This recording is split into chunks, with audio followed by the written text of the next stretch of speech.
Assalomu alaykum, aziz tomoshabinlar. Bugun men sizlarga juda muhim masalani tushuntirib bermoqchiman. Telefoni bor pensionerlar uchun to'liq taqiq degan gap nimani anglatadi? Bu oddiy mish-mishmi yoki haqiqatan ham e'tibor berish kerak bo'lgan ogohlantirishmi? Bu ma'lumot har bir oilaga tegishli. Chunki deyarli har birimizning uyimizda pensioner ota-onamiz, buvimiz, bobamiz yoki qarindoshimiz bor. Eng muhimi, bitta noto'g'ri qo'ng'iroq, bitta SMS kod, bitta ishonib aytilgan pasport ma'lumoti odamning pensiyasiga, bank kartasiga, hatto nomiga rasmiylashtirilgan kreditga ta'sir qilishi mumkin. Shu sababli videoni oxirigacha ko'ring. Hozirning o'zida kanalga obuna bo'ling va like bosib qo'ying, chunki bunday ogohlantiruvchi ma'lumotlar ko'proq odamlarga yetib borishi kerak. Men bu mavzuni shov-shuv uchun emas, amaliy foyda uchun tushuntiraman. Nima taqiqlangan, nima xavfli, qaysi holatda pensionerlar ehtiyot bo'lishi kerak, qaysi holatda esa vahimaga tushish shart emas. Avval shuni aniq aytib qo'yaman. Pensionerning telefon ishlatishi, oddiy qo'ng'iroq qilishi, farzandlari bilan gaplashishi, bank ilovasini ko'rishi yoki SMS olishi o'z-o'zidan taqiqlangan narsa emas. Hech kim oddiy pensionerga telefon tutma, raqam ishlatma, aloqa qilma deb qonuniy tarzda umumiy taqiq qo'ymaydi. Lekin bugungi kunda muammo boshqa joyda.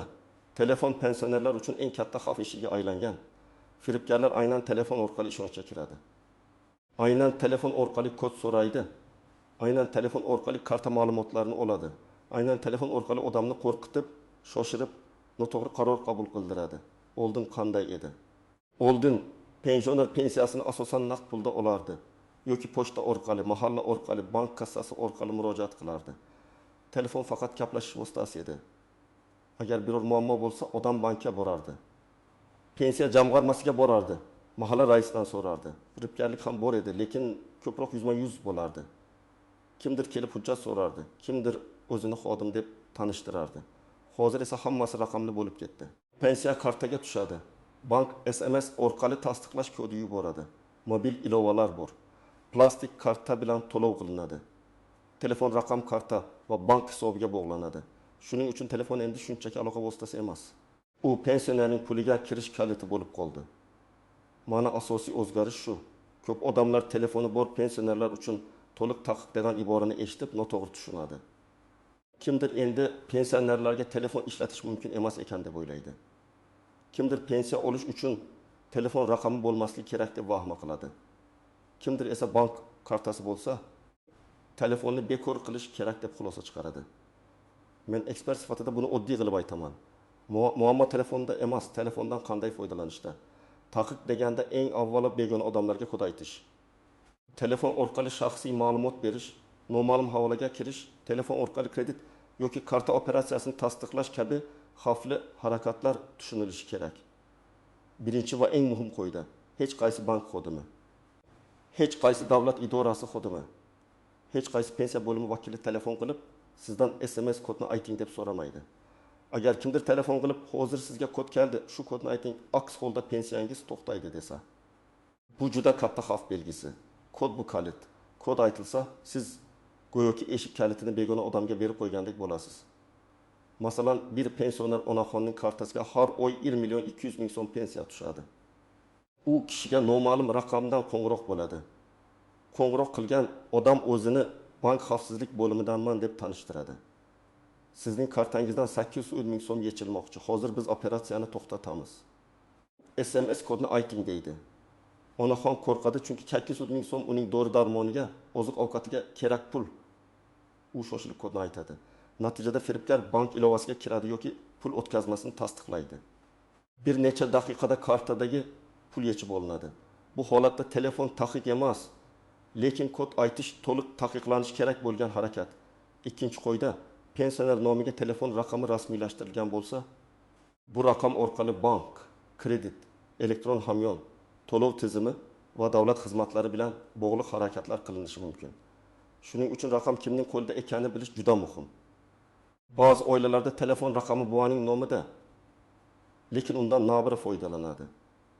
Yoki pensioner nomida raqam bor, lekin sim karta yo'qolgan, yillar tilmagan. Mana shu holatlar xavfli.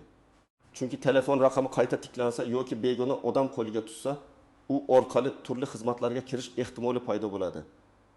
Hayotiy misol, otaxonning nomida ikkita sim karta bor. Bittasini o'zi ishlatadi. Ikkinchisi esa avval farzandida bo'lgan, keyin yo'qolgan. Otaxon buni eslamaydi ham. Bir kuni uning nomiga onlayn kredit rasmiylashtirilgani haqida xabar keladi. Tekshiruvda ma'lum bo'ladiki, eski raqam orqali tasdiqlash qilingan.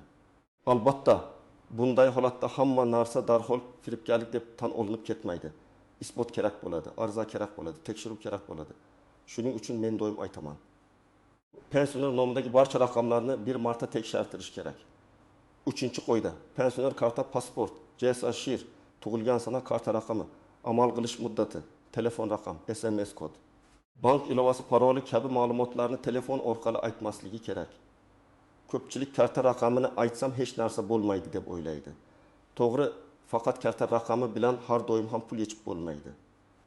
Lekin firibgarlar ma'lumotlarni bo'laklab yig'adi. Bugun karta raqamini oladi, ertaga pasport ma'lumotini oladi, keyin kodni oladi. Oxirida butun rasm yig'iladi. Eng avvalo yolg'iz yashaydigan pensionerlar ehtiyot bo'lishi kerak. Chunki firibgarlar ko'pincha shunday odamlarni nishonga oladi. Yonda darhol maslahat beradigan farzandi yo'q. Telefon qilgan odamning gapini tekshiradigan kishi yo'q. Yolg'iz yashaydigan odam qo'rqitilsa yoki shoshirilsa, qarorni o'zi qabul qiladi. Ayniqsa pensiya kuni atrofida, ya'ni karta to'ldiriladigan vaqtda bunday qo'ng'iroqlar ko'payishi mumkin. Ikkinchi guruh bank kartasidan foydalanadigan, lekin bank ilovasi, SMS kod va internet xavfsizligini yaxshi tushunmaydigan pensionerlar. Bu odamlar oddiy telefon ishlatishi mumkin, lekin kod nimaga kerak, havola nima, ilova paroli nima, buni bilmasligi mumkin. Firibgar aynan shu joydan foydalanadi. U oddiy so'zlar bilan emas, rasmiy ohangda gapiradi, hisobingiz bloklanadi, pensiyangiz qaytarib olinadi, karta tekshiruvda siz jarima to'laysiz, ariza tasdiqlanmagan deydi. Odam esa davlat idorasi bilan muammo bo'lishidan qo'rqadi. 3-guruh farzandlari uzoqda ishlaydigan pensionerlar. Masalan, o'g'li Rossiyada, qizi boshqa viloyatda, nevarasi Toshkentda o'qiydi. Firibgarlar ba'zan o'zini qarindosh sifatida ko'rsatadi yoki qarindoshingiz avariyaga uchradi, zudlik bilan pul kerak deydi. Bunday holatda pensioner his tuyg'u bilan qaror qiladi. Men ko'p marta aytganman, telefon orqali yig'i, vahima, shoshilinch pul so'rash bo'lsa, birinchi ish pul o'tkazish emas, boshqa qarindoshga qo'ng'iroq qilib tekshirish. 4-guruh eski telefon ishlatadigan, lekin sim kartasi bankka bog'langan pensionerlar. Eski tugmali telefon xavfsizroq deb o'ylash mumkin, lekin SMS kod baribir keladi. Agar telefonni qarindosh, qo'shni yoki begona odam qo'liga olib SMSni ko'rsa, xavf tug'iladi. Smartfon bo'lmasa ham SMS kod muhim. Demak, xavfsizlik faqat internetda emas, oddiy SMSda ham bor. Agar pensioner telefonidan faqat farzandlari bilan gaplashish, shifokorga qo'ng'iroq qilish, kommunal xizmat bo'yicha ma'lumot olish, oddiy aloqa uchun foydalansa, vahimaga tushish shart emas. Telefonni tashlab yuborish, raqamni yopish, kartadan voz kechish kerak emas. Aksincha, telefon pensioner uchun zarur vosita. Tez yordam chaqirish, farzandiga xabar berish, bankdan SMS olish. Pensiya tushganini bilish uchun telefon kerak. Agar pensionerning bank kartasi bor, lekin u SMS kodni hech kimga aytmasa, noma'lum havolalarga kirmasa, begona odamlarning gapiga ishonmasa, xavf ancha kamayadi. To'liq himoya hech qachon kafolatlanmaydi. Lekin asosiy xatolardan saqlansa, firibgarlar uchun imkoniyat juda to'rayadi. Agar oilada farzandlar pensionerning raqamini, bank kartasini va asosiy hujjatlarni tartibga solib qo'ygan bo'lsa, bu yaxshi. Masalan, bitta asosiy telefon raqami bor, u faqat pensioner qo'lida. Bank SMSlari faqat shu raqamga keladi. Eski sim kartalar bekor qilingan. Bank ilovasiga murakkab parol qo'yilgan, karta limiti belgilangan. Shubhali qo'ng'iroq bo'lsa, pensioner darhol farzandiga aytadi.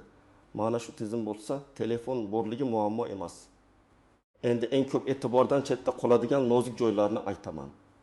Birinchi nozik nuqta telefon raqamini boshqa odamga berib qo'yish. Ba'zan pensionerlar o'z nomiga sim karta olib beradi.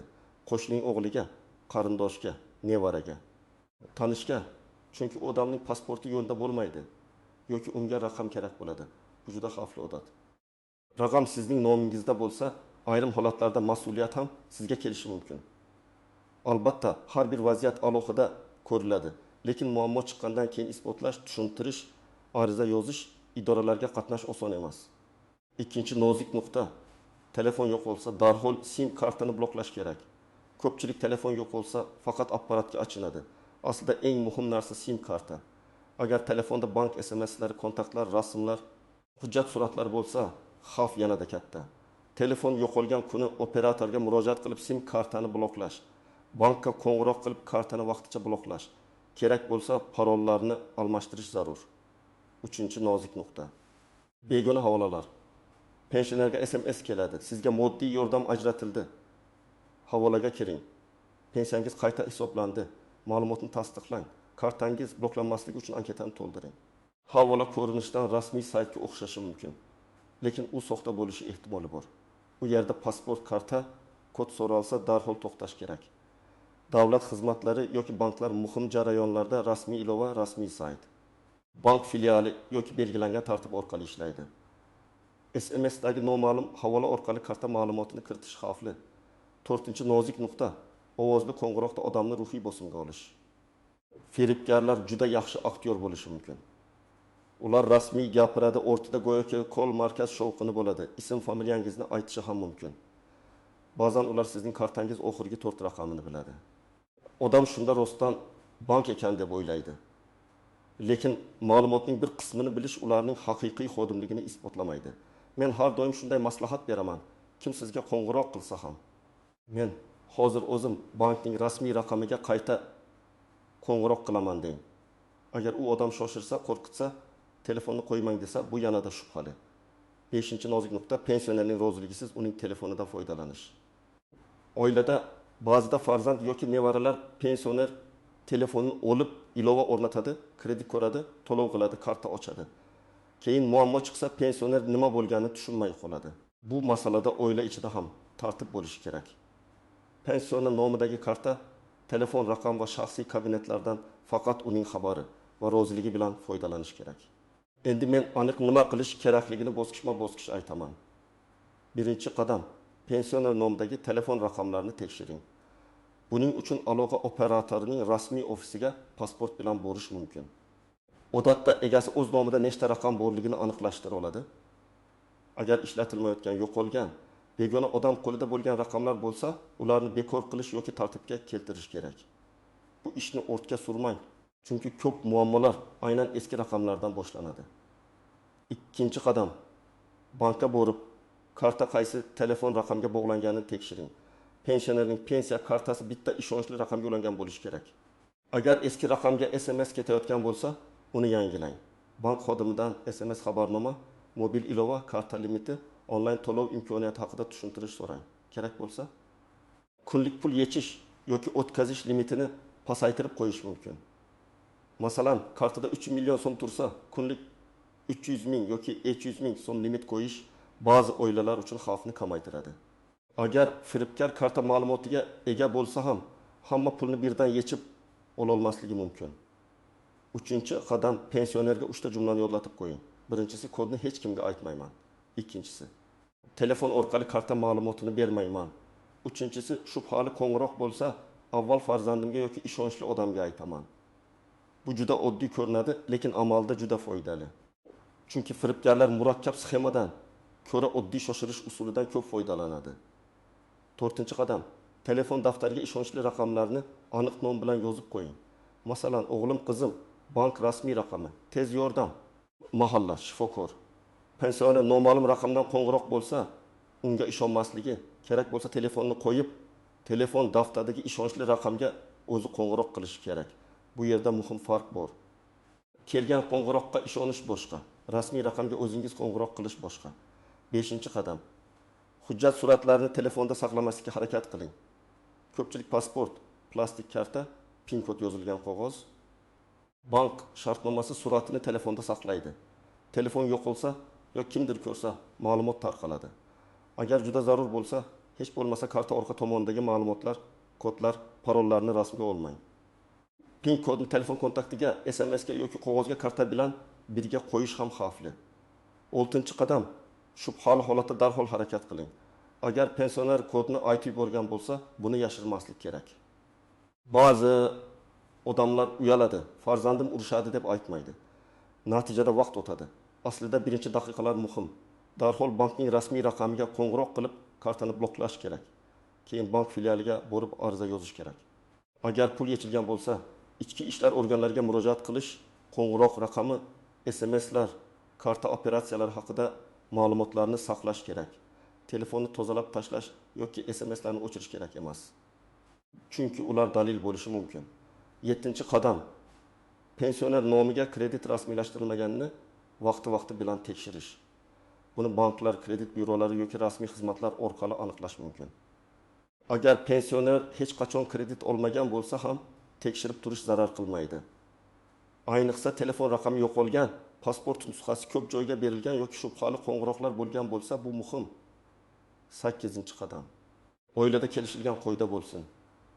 Masalan, pensioner hech qachon telefon orqali pul o'tkazmaydi. Har qanday pul masalasi bo'lsa, kamida bitta farzand bilan maslahatlashadi. Agar kimdir o'zini nevaram deb tanishtirib pul so'rasa, avval boshqa raqamdan qayta tekshiriladi. Agar bank xodimi deb qo'ng'iroq qilsa, telefon qo'yiladi va bankning rasmiy raqamiga qo'ng'iroq qilinadi. Bu qoidalar qanchalik sodda bo'lsa, shunchalik yaxshi ishlaydi. Agar muammo yuz bergan bo'lsa, oddiy tartibda ariza yoziladi. Bankka arizada ism, familiya, pasport ma'lumotlari, karta raqami oxirgi raqamlari, hodisa sanasi, taxminiy vaqti, qaysi raqamdan qo'ng'iroq bo'lgani, qancha pul yechilgani yoziladi. Matda men bu operatsiyani o'zim amalga oshirmadim. Menga telefon orqali bosim o'tkazildi yoki aldov yo'li bilan SMS kod so'raldi. Kartamni bloklashni va operatsiyani tekshirishni so'rayman deb ko'rsatiladi. Ichki ishlar organlariga murojaatda ham voqea izchil yozilishi kerak. Kim qo'ng'iroq qildi, nima dedi, qaysi ma'lumotlarni so'radi, qaysi vaqtda SMS keldi. Pul qachon yechildi, qaysi raqamlar ishtirok etdi. Agar skrinshot bo'lsa, ilova qilinadi. Agar pensioner mustaqil yozolmasa, farzandi yordam berishi mumkin. Lekin ariza mazmuni to'g'ri bo'lishi kerak. Eng muhimi vaqtni cho'zmaslik. Aloqa operatoriga murojaat qilganda esa nomingizdagi raqamlar ro'yxatini aniqlashni, yo'qolgan SIM kartani bloklashni, kerak bo'lsa raqamni qayta tiklashni so'rash mumkin. Pasport olib boriladi. Agar raqam sizning nomingizda bo'lib, lekin boshqa odam ishlatayotgan bo'lsa, vaziyatni rasmiy tartibga keltirish kerak. Og'zaki kelishuv bilan yo'raverish keyinchalik katta muammo tug'dirishi mumkin. Birinchi xato, menga kim kerak bo'lardi? Mening pulim qancha deb o'ylash. Firibgarlar uchun 200 ming so'm pul, 500 ming so'm pul. Ular minglab odamga qo'ng'iroq qiladi. Har kuni bir necha odam ishonsa, ular uchun yetarli. Shuning uchun pensionerning pensiyasi kichik bo'lsa ham xavf yo'q deb bo'lmaydi. Ikkinchi xato, rasmiy ohangda gapirgan odamga darhol ishonish. Haqiqiy xodim ham rasmiy gapiradi, firibgar ham rasmiy gapiradi. Farq shundaki, haqiqiy xodim sizdan maxfiy kodni so'ramaydi, kartangizni to'liq boshqarishni talab qilmaydi, sizni qo'rqitib shoshirmaydi. Uchinchi xato, farzandlar pensionerga faqat urishadi, lekin o'rgatmaydi. Agar onaxon yoki otaxon aldanib qolsa, uni ayblash son, tushuntirish. Telefoniga ishonchli raqamlarni yozish, bank raqamini belgilash, qo'yda o'rnatish ancha foydaliroq. Katta yoshdagi odamlar zamonaviy raqamli xavflarni har doim ham tushunmaydi. Bu ularning aybi emas, bu yangi sharoit. Biz ularga sodda, takroriy va sabrli tushuntirishimiz kerak. 4-xato, barcha parollarni bir joyga yozib qo'yish. Masalan, telefon gilofining ichida karta PIN kodi turadi. Yoki karta ustiga PIN kod yozib qo'yiladi. Yoki bank ilovasi paroli telefon daftarida saqlanadi. Bunday qilish juda xavfli. Parolni yodda saqlash qiyin bo'lsa, ishonchli oila a'zosi bilan tartibli yechim topish kerak, lekin kodni karta bilan birga olib yurish mumkin emas. 5-xato. Muammo bo'lgandan keyin kechikish. Pul yechildi, lekin odam ertaga boraman, indinga aytaman, balki qaytarib berar deb kutadi. Firibgarlikda vaqt juda muhim. Qanchalik tez bank va huquqni muhofaza qiluvchi organlarga murojaat qilinsa, ma'lumotlarni izlash, operatsiyalarni ko'rish va dalillarni saqlash imkoniyati shunchalik yaxshi bo'ladi. Demak, telefoni bor pensionerlar uchun to'liq taqiq deganda telefonning o'zini taqiqlashni emas, telefon orqali qilinadigan xavfli harakatlarni qat'iy taqiqlashni tushunish kerak. Telefon kerak, aloqa kerak, SMS xabar ham kerak. Lekin SMS kodni aytish mumkin emas. Karta ma'lumotini berish mumkin emas. Noma'lum havolaga kirib, pasport va karta ma'lumotini kiritish mumkin emas. Begona odamning qo'rqitishiga ishonib, shoshilinch pul o'tkazish mumkin emas. Men sizlardan iltimos qilaman. Bu videodagi gaplarni o'zingizning ota-onangizga, bu bobongizga, qo'shningizga tushuntiring. Bugun 10 daqiqa vaqt ajratib, ularning telefon raqami, bank kartasi va xavfsizlik qoidalarini tekshirib qo'ysangiz, ertaga katta muammoning oldini olishingiz mumkin. Izohlarda yozing. Sizning oilangizda pensionerlar telefon orqali shubhali qo'ng'iroq olganmi? Bank yoki pensiya nomidan kod so'ragan holatlar bo'lganmi? Fikringiz boshqalarga ham foydali bo'lishi mumkin. Videoga like bosing. Kanalga obuna bo'ling va bu ma'lumotni yaqinlaringizga yuboring. Chunki bitta ogohlantirish kimningdir pensiyasini, asabini va vaqtini saqlab qolishi mumkin.